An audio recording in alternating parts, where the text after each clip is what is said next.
Hello అండి, అందరికీ welcome to my channel your Sunny vlogs. ఈ వీడియోలో నేను మీకు గోంగూర నిల్వ పచ్చడిని సింపుల్గా టేస్టీగా ఎలా ప్రిపేర్ చేసుకోవాలో చూపిస్తానండి. వేడి అన్నంలో గోంగూర పచ్చడి వేసుకుని తింటే ఆ రుచి ఎంత అద్భుతంగా ఉంటుందో కదా. అంత రుచికరమైన ఈ గోంగూర పచ్చడిని రంగు రుచి మారకుండా సంవత్సరం పాటు నిల్వుండేలాగా ఎలా పట్టుకోవాలో నేను ఈ వీడియోలో చూపిస్తానండి. నేను చూపించిన విధంగా ఒకసారి పచ్చడి పట్టుకుని చూడండి. టేస్ట్ అయితే చాలా బాగుంటుంది. ఇంత రుచికరమైన గోంగూర పచ్చడిని ఎలా పట్టుకోవాలో చూసేద్దాము. ఈ పచ్చడి కోసం నేను 2 కేజీల పచ్చళ్ళ గోంగూర తీసుకుంటున్నానండి. తొడాలన్నీ తీసేసుకుని నీళ్ళల్లో కల్లుప్పు వేసుకుని శుభ్రంగా కడిగేసుకుంటున్నాను. కొంతమంది ఏం చేస్తారంటే ప్రతి ఆకుని కూడా తుడుస్తారండి. అలా తుడిస్తే చాలా వరకు మట్టి పోదు, అలాగే ఉండిపోతుంది.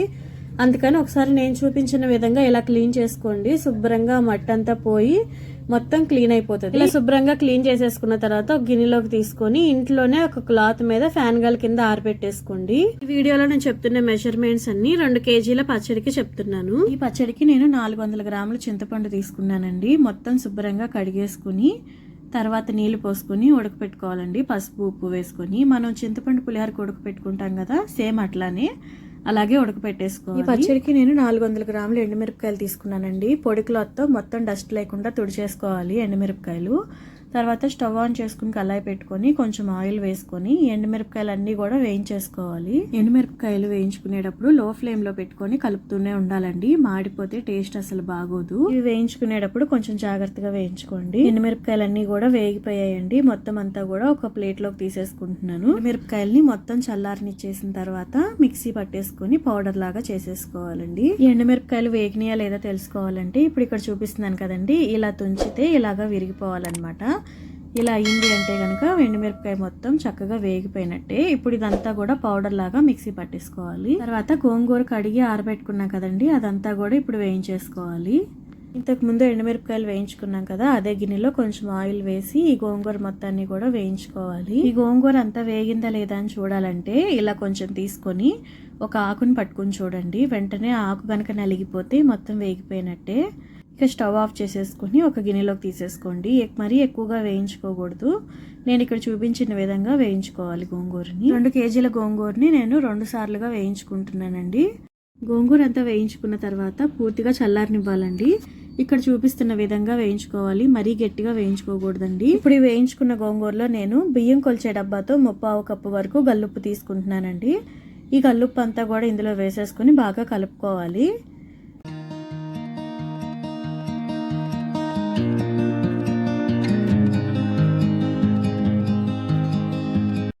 ఇలా కలుపుకున్న తర్వాత ఒక 2 గంటల సేపు పక్కన ఉంచేయాలండి.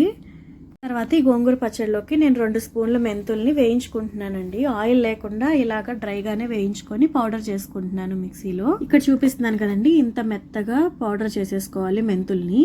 ఇందాక మనం గోంగూరలో కలుపు వేసుకుని పెట్టుకున్నాం కదండి ఒక 2 గంటల తర్వాత. ఇప్పుడు నేను గోంగూర పచ్చడిని గ్రైండర్లో ఎలా వేసుకుంటాను అనేది చూపిస్తాను.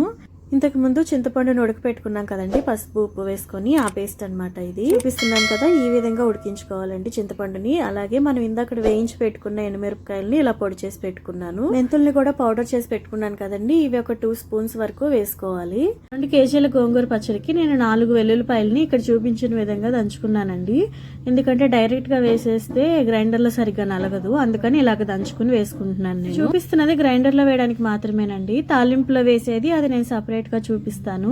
ఈ గోంగూర పచ్చడి పట్టక ముందే పండుమిరపకాయ పచ్చడి వేసుకున్నానండి గ్రైండర్ లో. దాంట్లోనే నేను ఈ గోంగూరను కూడా వేసేసుకుంటున్నాను.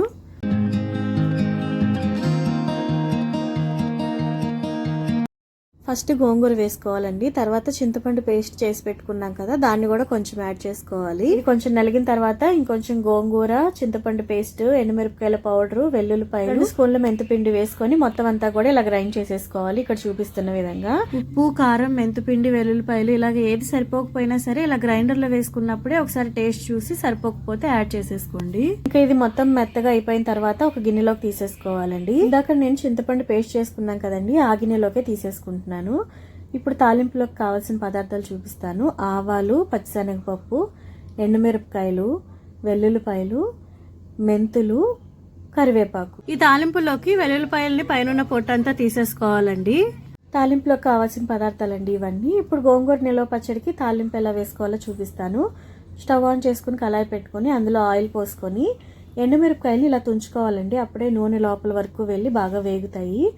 ఫస్ట్ వెల్లుల్లిపాయలను వేసుకొని ఇవి కొంచెం వేగిన తర్వాత ఇందులో పచ్చిశనగపప్పు వేసుకుంటున్నానండి. అలాగే ఆవాలు కూడా వేసేసుకుంటున్నాను, మెంతులు కూడా వేసుకుంటున్నానండి.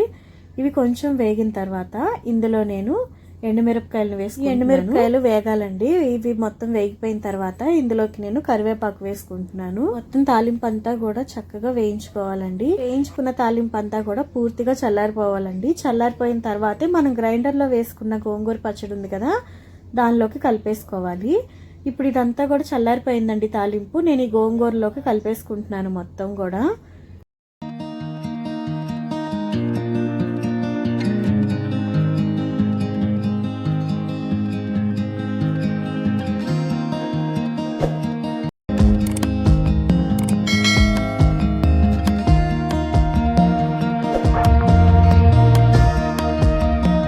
తాలింపు అంతా ఇందులోకి వేసేసుకున్నానండి. మొత్తం అంతా కూడా నూనె అంతా పచ్చడికి పట్టేలాగా కలుపుకోవాలి. మొత్తము తాలింపు అంతా కూడా చక్కగా కలిపేసుకున్న తర్వాత నేను ఈ పచ్చడిని మొత్తం కూడా గ్లాస్ జార్ లో స్టోర్ చేసుకుంటున్నాను. పచ్చడిని ఫ్రిడ్జ్ లో పెట్టుకుంటే కనుక సంవత్సరం పాటు రంగు రుచి మారకుండా ఉంటుందండి.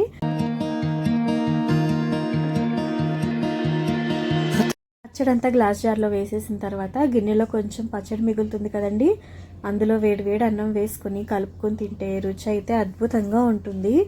మీరు కూడా నేను చూపించిన విధంగా ఒకసారి పచ్చడి పట్టి చూడండి, టేస్ట్ అయితే చాలా బాగుంటుంది. అంతేనండి ఈ వీడియో కనుక మీకు నచ్చినట్లయితే ప్లీజ్ లైక్ చేసి షేర్ చేసి యువ సన్నీ వ్లాగ్స్ ఛానల్ని సబ్స్క్రైబ్ చేసుకోండి.